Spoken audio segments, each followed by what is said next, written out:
Vatan dediğinde aklına ne geliyor? Hı hı. Gerçekten şu an bizi dinlerken bir an için dur ve bunu bir düşün. Gözünün önüne böyle sınırları cetvelle çizilmiş bir harita mı geliyor? Yoksa pasaportunu taşıdığın, vergi verdiğin o devlet mekanizması mı? Ya da işte konuştuğun dil falan. Aynen, çocukluğunun geçtiği sokaklar belki. Bugün masaya yatırdığımız iki kaynak, zihnindeki o tanıdık ezberleri alıp tamamen paramparça edecek cinsten. Bugünkü sohbetimizde amacımız o lise coğrafya derslerini bir kenara bırakıp işin çok daha derin, hani felsefi temeline inmek. Kesinlikle. Elimizde çok çarpıcı iki materyal var. İlki, Sapar Iklim'in kaleme aldığı metamodül devam etme hakkı olarak Vatan adlı çok kışkırtıcı bir metin. İkincisi ise şu an tam masamın ortasında duran fiziksel bir obje. Evet, şu yeşil mühür. Aynen o. İlk bakışta bayağı sıradan, sıkıcı bir bürokrasi nesnesi gibi duruyor. Yeşil renkli, ağır, dairesel bir damga. Ama yakından baktığında üzerinde kalın harflerle Exile Lab, International Sürgün Laboratuvarı arşivinden yazdığını görüyorsun. Hı hı, ve altındaki yazı daha da ilginç. Evet, kurumsal hafıza birimi arşiv sistemi yazıyor. Sapar Iklım'ın savunduğu o teze göre vatan senin doğduğun toprak falan değil. Çok daha görünmez, hayati bir bağ. Ve bu mühür sanki o bağın böyle ete kemiğe bürünmüş hali gibi. Sapar Iklım'ın metni tam da bu noktada hepimizin kafasındaki o bulanıklığı gidererek başlıyor aslında. Çoğumuz devlet, bölge ve vatan kavramlarını aynı cümle içinde kullanıyoruz. Sanki hepsi aynı şeymiş gibi. Öyle öğretildi bize. Doğru ama bunlar bambaşka şeyler. Metin çok net bir çizgi çekiyor burada. Vatan kesinlikle bir coğrafya değildir diyor. Vatan, nesiller boyu süren kesintisiz bir zincirin parçası olma hissidir. Zincir derken, Yani insanın kendi hayatının kendisinden öncekilerle ve sonrakilerle bir şekilde bağlandığına dair o derin güven duygusu. Bak şu an bizi dinlerken kendi hayatını düşün. Eğer yaşadığın yerde senden 100 yıl sonra gelecek olan torunlarının senin bugün inşa ettiğin şeyin üzerine bir tuğla daha koyabileceğine dair bir inancın yoksa, yani o güveni hissetmiyorsam, aynen öyle, orası senin vatanın değildir. Üzerinde yaşadığın yer ne kadar büyük olursa olsun, ordusu ne kadar güçlü olursa olsun, orası sadece bir yaşam alanıdır. İngilizce tabiriyle basit bir territory. Sadece fiziksel olarak var olduğun bir kara parçası yani. bir saniye metindeki şu ana kavramı biraz açalım. Çünkü devam etme hakkı kulağa fazlasıyla hukuki geliyor. Sanki anayasa maddesi gibi soğuk bir terim. Bunu günlük hayata nasıl çeviririz? Şöyle düşünelim. Düşünsene sabah uyanıyorsun, işe gidiyorsun falan. Devam etme hakkı dediğimiz şey benim yarın da bu rutini sürdürebilme garantim mi? Mesele sadece hayatta kalmaktan çok daha fazlası aslında. Yazarın bu hakkı nasıl inşa ettiğini anlatma biçimi çok acayip. Bunu adeta bir kimyasal reaksiyon gibi böyle birbirini tetikleyen bir zincir olarak kurguluyor. Vatanın yeniden üretim zinciri diyor buna, değil mi? Evet ve her şeyin başı, o en temel yapı taşı mülkiyet güvencesi. Şimdi mülkiyet deyince aklımıza hemen tapu daireleri, banka hesapları, işte kapitalizm falan geliyor. Normal olarak. Ama ıklımın bahsettiği mülkiyet çok daha varoluşsal bir şey.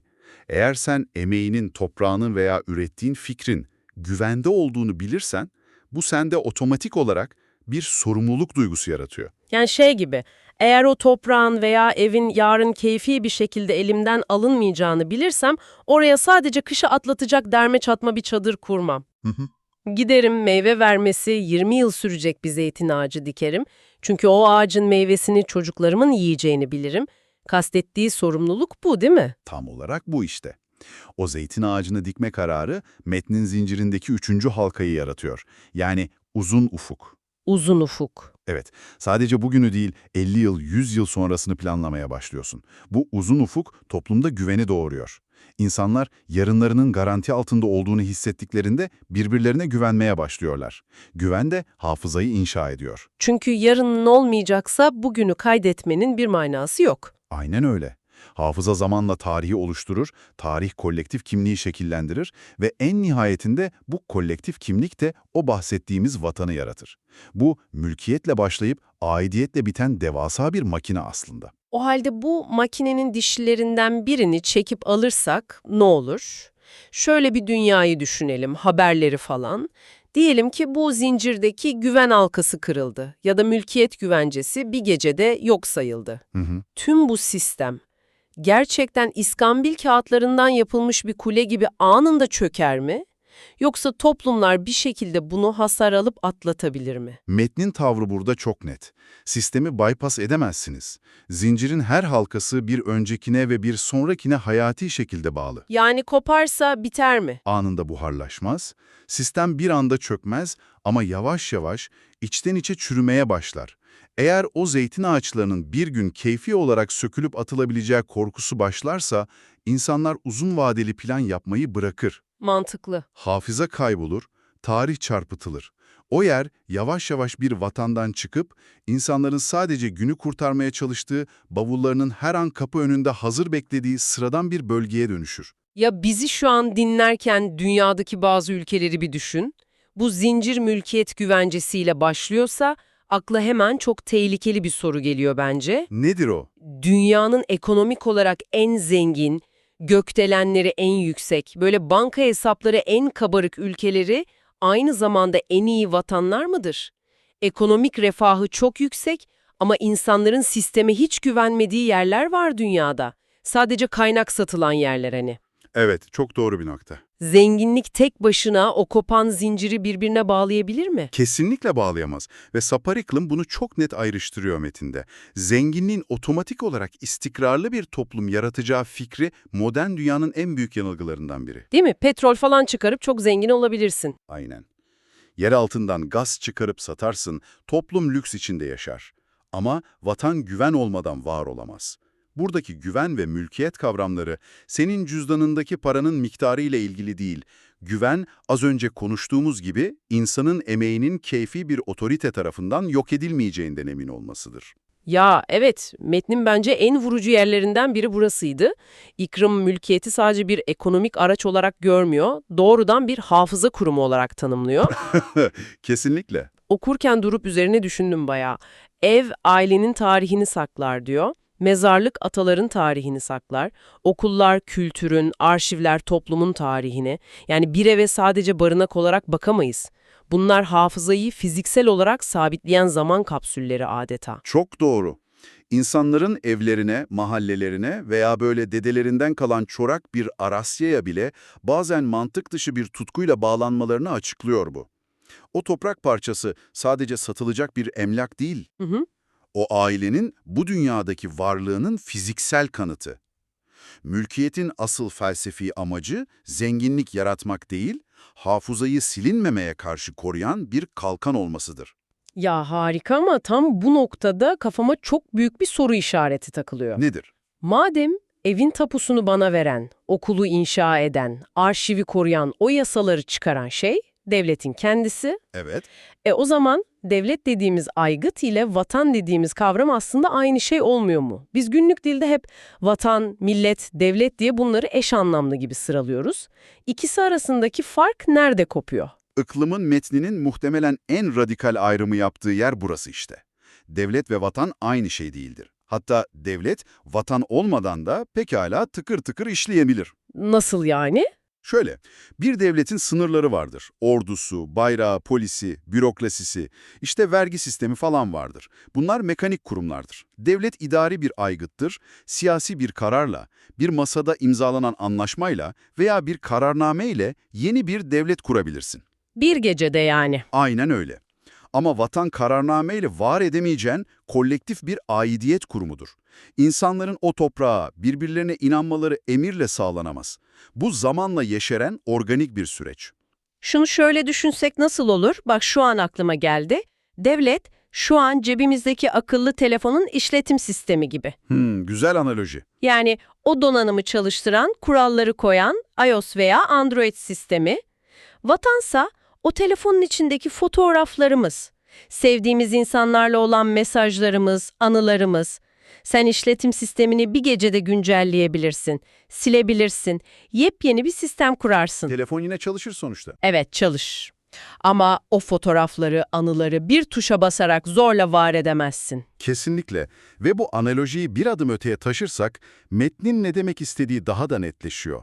İşletim sistemi çökerse sıfırlayıp yenisini yüklersin, hayat devam eder.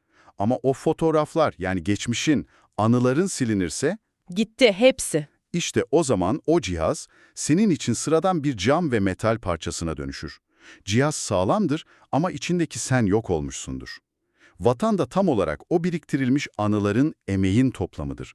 İşletim sistemi devlettir, içindeki veri vatandır. İnanılmaz bir ayrım bu. Peki ya, elimizde o donanım yoksa, yani üzerinde yaşayabileceğimiz bir toprağımız fiziksel olarak yoksa ne olacak? Sınırlar değişirse, sürgün edilirsen, devletsiz kalırsan falan, vatan anında ölür mü? Masamızdaki diğer kaynağa dönmek istiyorum tam burada. Şu dairesel yeşil mühre. Evet, Exile Lab mührü. Üzerindeki yazıyı tekrar okuyorum. Exile Lab, International Kurumsal Hafıza Birimi, sürgün laboratuvarı. Eğer o evler, okullar, mezarlıklar, yani toprak üzerindeki fiziksel kurumlar bu kadar hayati ise, hareket halindeki topluluklar, yerinden edilmiş insanlar bu hafızayı nasıl koruyor? Bu mühür aslında Sapar Iklım'ın bahsettiği o hafızayı toprak olmadan koruma mücadelesinin somut bir kanıtı. O mührün bastığı kağıtlarda ne var sence? Bu tarihi anlamak açısından çok kritik bir nokta. Mührün bastığı dosyalarda muhtemelen terk edilmiş köylerin tapuları var. Artık var olmayan okulların planları, aile soy ağaçları falan var. Metin burada göçebe ve yerleşik toplumları karşılaştırıyor. Göçebe toplumların askeri güçleri genellikle muazzamdı. Adaptasyon yetenekleri çok yüksekti. Sürekli hareket halindeler sonuçta. Evet ama çok büyük bir zayıflıkları vardı. Sürekli hareket ettikleri için kadastro, yazılı arşiv veya okul gibi hafızayı toprağa sabitleyen uzun vadeli kurumları kuramıyorlardı. Yani o zeytin ağacını dikecek zamanları hiç olmadı adamların. Aynen öyle. Öte yandan tarih boyunca topraklarını kaybetmiş ama göçebe olmayan diasporalar var. Yahudi ve Ermeni diasporaları gibi mi? Evet, metinde de önceleniyor bunlar. Bu topluluklar bize gösteriyor ki üzerinde yaşayacağın fiziki bir toprak olmasa bile bir vatanı yaşatmak mümkün. O yeşil mühür devleti olmayan bir vatanın var olabileceğinin kanıtı. Ya ama bunu sürdürmek korkunç bir bedel gerektirmiyor mu? Toprağın sana sağladığı o doğal istikrar olmadan her şeyi sadece soyut bir fikir üzerinden yaşatmak acayip yorucu bir şey bence. Bedeli tam olarak bahsettiğin o yorgunluk işte. Devamlı, kesintisiz bir çaba gerektiriyor. Bir devletin ve toprağın varsa, vatan hissi arka planda kendi kendine çalışır zaten. Standart paket gibi. Aynen. Ama topraksız bir diasporaysan, o hafızayı her gün, her ritüelde, her aile yemeğinde bilinçli olarak yeniden üretmek zorundasın. Dil üzerinden, dil üzerinden. Ve o mühürdeki gibi arşivler üzerinden. Kesinlikle. Topraksız vatan, kendi hafızasını her gün yeniden inşa etmek zorunda olan bir direniş biçimi aslında. O halde şöyle bir senaryo kuralım diyelim. Biz bir topluluğuz. Exolab gibi kusursuz bir arşiv sistemi kurduk. Tüm hafızamızı o yeşil mühürlü klasörlere koyduk. Veya fiziksel olarak topraklarımızdayız diyelim. Tapularımız sağlam. Yani garantili mülkiyet ve hafıza elimizde var. Bitti mi? Vatanı kurtardık mı yani? İklim metnin ilerleyen bölümlerinde tam da bu yanılgıyı yıkıyor. Karşımıza ikinci büyük formülünü çıkarıyor burada. Nedir o? Hayır, işim bitmedi diyor. Garantili mülkiyet artı hafıza eşittir vatan denklemi eksik bir denklem. Ne eksik ki? Bu ikisi sadece bir zemin hazırlıyor. Eksik olan devasa parça katılım. Katılım? Evet. Son formül şu. Garantili mülkiyet artı hafıza artı katılım eşittir vatan. Geçmişin pasif bir mirasçısı olmak seni o vatanın sahibi yapmaz. Bugünün aktif katılımcısı olman gerekir. İnsanların o ortak alanın kaderini etkileme hakkı olmalı. Ya bunu kendi hayatımız üzerinden düşünelim. Çok zengin, köklü bir ailenin mirasçısısın ama aile şirketinde tek bir karar bile almana izin verilmiyor. Kenarda oturup izliyorsun sadece. Eğer toplumda katılım yoksa o kusursuz hafıza sadece tozlu bir müze sergisine dönüşür. Aynen öyle. Kendi tarihinin müzesinde elinde fotoğraf makinesiyle gezen bir turist olmak gibi bir şey bu. Dedelerinin kılıçlarına, eski tapulara falan bakıyorsun ama bugünkü sisteme dair hiçbir söz hakkın yok. O zaman sen o müzenin mimarı değilsen oraya kaçınılmaz olarak yabancılaşırsın. Adaletin senin için işlemediği bir yer senin vatanın olamaz. Orası sadece atalarının eskiden yaşadığı bir evdir bence. Harika bir özet oldu bu. Katılım mekanizmaları tıkandığında yabancılaşma zehir gibi yayılıyor topluma. Geçmişin ne kadar şanlı olursa olsun tarih yaşayan bir şey olmaktan çıkıyor. İnsan kendi oy pusulasının veya fikrinin yarına yansıdığını görmek ister. Devam etme hakkı geleceği şekillendirebilme gücüdür. O zaman o karanlık ama kaçınılmaz soruya gelelim. Tüm bu denklemlere bakarsak bir vatan nasıl yok olur? Biz hep sınırlarımıza düşman orduları dayandığında veya uçaklar uçtuğunda vatan kaybedilir sanıyoruz. İşgal edilmekle eşdeğer tutuyoruz bunu. Metnin belki de hepimizi en çok sarsan tespiti burası. Bir vatan, yabancı orduların işgaliyle ölmez. Nasıl ölür peki? Vatan, az önce konuştuğumuz o devam etme hakkı içeriden yok edildiğinde ortadan kaybolur. İçeriden bir çürümeden bahsediyoruz yani. Kesinlikle öyle. İnsanlar çocuklarının o coğrafyada adil ve güvenli bir gelecek kurabileceğine dair inançlarını yitirdiklerinde, kendi emeklerinin bir çırpıda heba edilebileceğini gördüklerinde, katılımlarının, oylarının hiçbir şeyi değiştirmeyeceğini anladıklarında, işte vatan o an, o sessizlik içinde buharlaşıp gidiyor. Geriye sadece ordularla korunan bir devlet ve bir toprak parçası kalıyor. Ama o görünmez ruh çoktan ölmüş oluyor. Ya fiziksel olarak hala oradasın, kimliğinde adı yazıyor falan ama sen ruhen o toprakları çoktan tahliye etmişsin. Aynen öyle. Peki ya bu olduysa, güven kırıldı, kurumlar çöktü, vatan hissi uçup gitti diyelim. Bunu nasıl geri getiririz? Meydanlarda devasa bayraklar sallayarak mı, geçmişteki zaferleri daha yüksek sesle slogan atarak mı geri getireceğiz? Sapara yıklım burada hiçbir illüzyona yer bırakmıyor.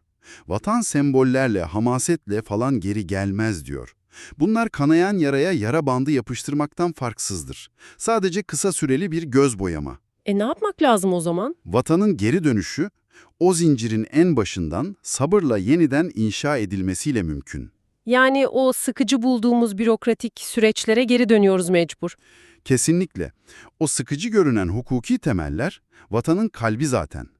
Bağımsız bir hukuk sisteminin kurulması, emeğin korunması, eğitimin dogmalardan arındırılması lazım. Vatanı kurtarmak, ideolojik nutuklar atmakla olmuyor. Devam etme hakkının insanlara hukuki kurumlar aracılığıyla iade edilmesiyle başlıyor. Yani adam diyor ki bağırıp çağırmak yerine mülkiyet kanununu düzeltmek vatanseverliğin ta kendisidir. Çok zihin açıcı gerçekten. Bugünkü sohbetimizi toparlarsak, Iklim'in metninin bize sorduğu en can alıcı soru şu değil bence. Hani bugün devleti kim yönetiyor veya sınırlar nerede bitiyor meselesi değil. Evet, asıl soru başka. Asıl soru şu. Sen, ben, bizler bu sistemin içinde hayatlarımızı, emeğimizi ve hafızamızı güvenle sürdürebiliyor muyuz? Eğer bizi dinlerken bu soruya evet diyebiliyorsan çok şanslısın, hala yaşayan bir vatanın içindesin. Ama cevap hayır ise o zaman üzgünüm ama sadece bir toprak parçasında hayatta kalmaya çalışıyorsun. Bunun üzerine eklenecek bir şey yok. Bütün mesele o yarına duyulan güven ve devam edebilme inancında bitiyor. O zaman tam burada bu metnin ve masamızdaki mührün sınırlarını aşıp bugünün dünyasına dair yepyeni bir soru bırakmak istiyorum. Dinliyorum. Iklim, fiziksel mülkiyetten, arşivlerden, topraktan yeşeren bir güvenden bahsetti haklı olarak. Ama bizi dinleyen sen de biliyorsun ki biz artık dijital bir çağda ekranların önünde yaşıyoruz ya. Kesinlikle. Her şey dijital. Bugün emeğimiz, yazdığımız kodlar, anılarımız, hatta o mühürdeki arşivlerimiz bile çelik kasalarda durmuyor. Hepsi haritada yerini bile bilmediğimiz okyanus ötesindeki bulut sunucularında, cloud'da saklanıyor. Bu aslında günümüzün en büyük varoluşsal meselelerinden biri. Giderek dijital göcebeler haline geldiğimiz bir dünya bu. Sınırlar silikleşiyor.